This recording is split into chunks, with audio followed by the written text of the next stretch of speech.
Guten Tag. Ich heiße Frau Becker. Willkommen. Hello, my name is Frau Becker, and welcome.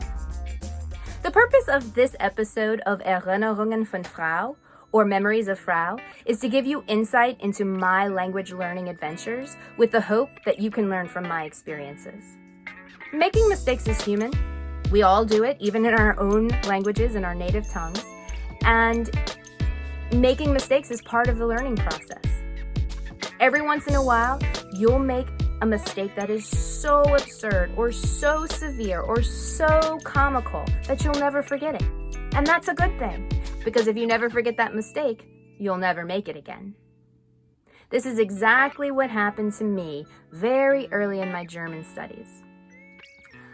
I was invited to visit the family of a friend whom I was staying with for a semester abroad program. Her family were farmers in northern Germany near the city of Oldenburg.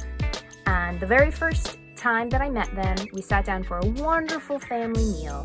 And it was many, many courses. It was a big, big meal, very much resembling like a holiday meal in the US.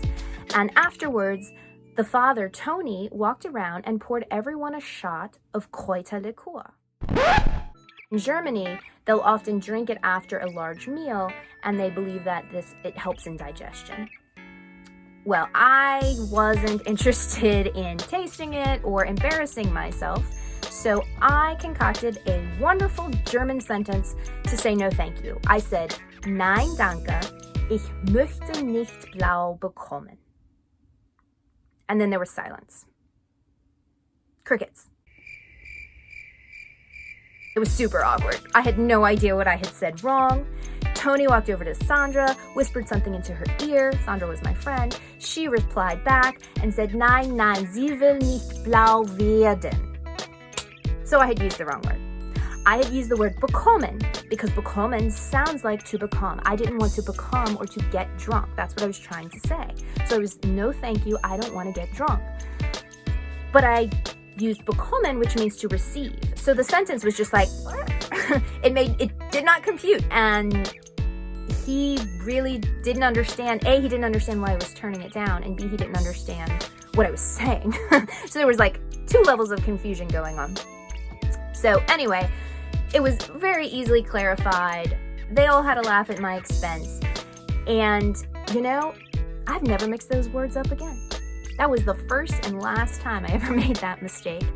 And the cost was pretty high. I mean, Sandra's still a very good friend of mine, and it's been over 10 years, and her dad still makes fun of me for that. Every time he sees me, without fail. It's like the memory that he has of me. But,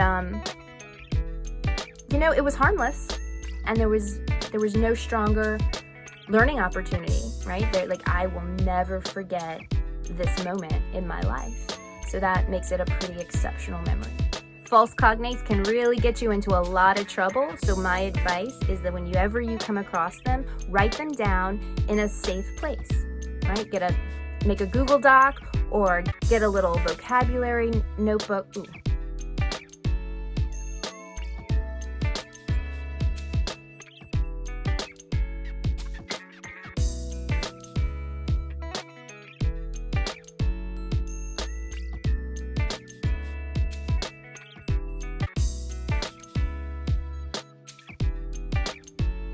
Thanks so much for watching this episode of Erinnerungen von Frau. I hope you learned something or at least had a laugh, and I'm looking forward to continuing our conversation on falsche Freunde or false cognates and our next Zoom session.